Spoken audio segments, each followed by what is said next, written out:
happened in the fall of 2014. I had just moved into an old farmhouse about 30 minutes outside Asheville, North Carolina. It wasn't much: paint peeling, a crooked porch, and floors that creaked like they were always groaning in pain. But it was cheap, private, and mine.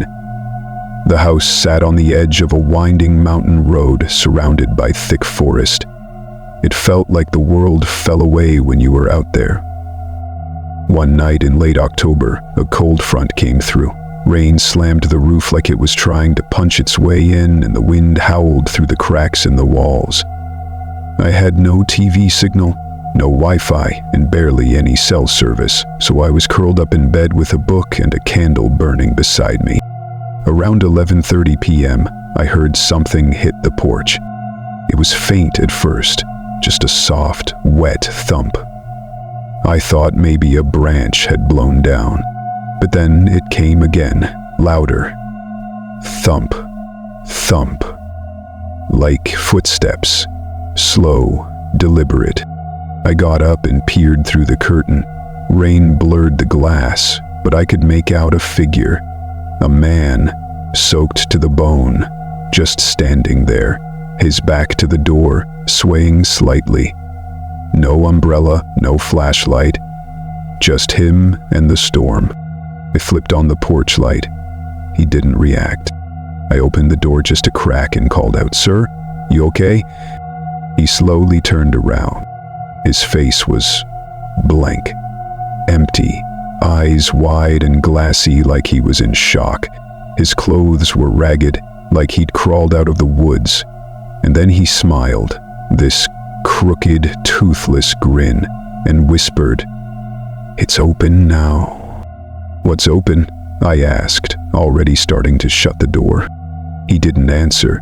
He just started walking backward into the dark, never breaking eye contact. I slammed the door and locked every bolt. The next morning, I checked the porch. Muddy footprints, but only one set leading up to the door, none going back. And on the wall, scrawled in wet dirt with a finger, were 3 words: "Let me in."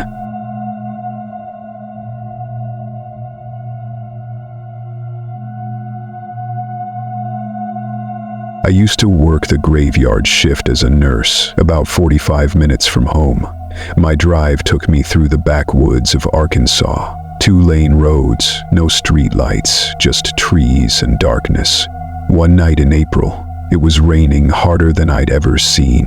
Sheets of water slammed my windshield, and thunder cracked so loud it felt like the sky was splitting open.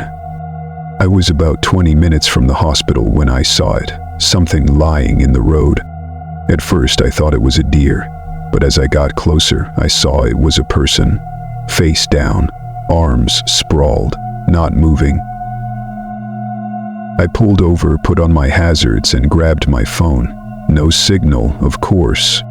I stepped out into the rain and slowly approached. The person was wearing a gray hoodie and jeans. I shouted over the storm, "Are you okay?" No response. I bent down, ready to check for a pulse, when I noticed something odd. There was no blood, no cuts, nothing, and the clothes weren't even that wet. Then the body jerked, not like someone waking up, like something twitching, snapping into place. The head twisted way too far, bones cracking audibly. And that's when I saw the eyes. Black, no whites, just void. I screamed and ran back to my car. As I fumbled with the keys, headlights lit up behind me. A pickup truck pulled over and an old man jumped out. He looked at me, then at the road. "You saw it too?" he asked. "Saw what?" I gasped. He didn't answer, just stared into the trees and said, "Don't stop again. It's not human. It plays dead to get close." I got in my car and drove like hell.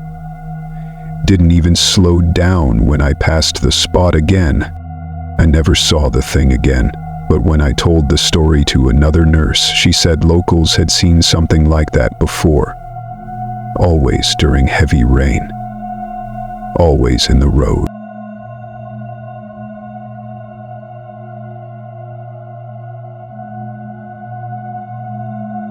Back in 2010, I was house-sitting for my aunt in a small town outside Seattle.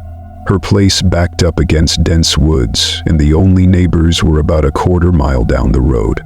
She was away in Europe, and I figured I'd enjoy the quiet. But the second night there, a storm rolled in. Non-stop rain, howling wind, the works.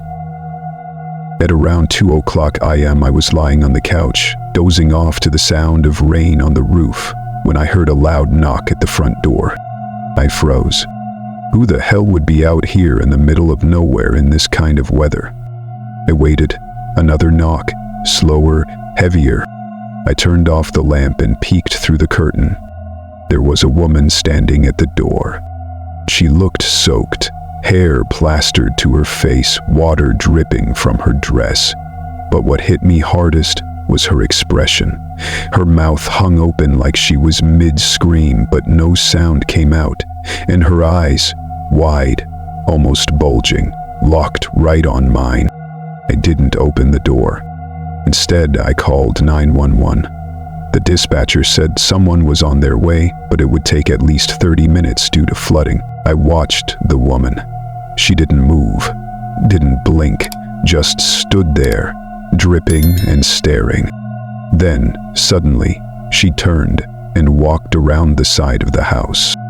I ran to the back window, grabbed a flashlight, and shined it into the yard. She was gone. When the sheriff arrived, we searched the entire area. No footprints, no wet trail, and the front porch, bone dry. I told my aunt when she got back. She went pale. Said when she bought the house, the realtor told her about a local legend, a woman who drowned during a flood in the 1970s. She'd been banging on people's doors, begging for help, but no one let her in.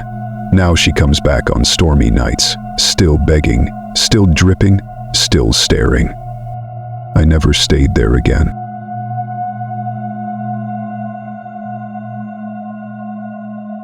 And those were 3 true rainy night horror stories. Proof that the darkest things don't always wait for clear skies. There's something about the rain that changes everything. It drowns out footsteps. It blurs the edges of things you think you see. It makes it harder to call for help, and easier for something to get close without being noticed. Whether it's a stranger on the porch with an empty stare, a thing pretending to be human in the middle of a flooded road, or a ghost still soaked from the storm that took her, these stories remind us that rain doesn't just bring water. It brings memories, things forgotten, and things that never left. So the next time you're alone during a downpour, and you hear a knock on the door, or see a figure standing just beyond the glass, think twice before you open it. Because some things don't want shelter. They want you. If any of these stories gave you chills, let us know in the comments which one got to you the most. And if you've had a rainy night encounter of your own, something strange, something wrong, we'd love to hear it. Don't forget to like, share, and subscribe for more real horror stories that follow you into the night. Until next time, stay dry, stay inside, and whatever you do, don't answer the door after midnight.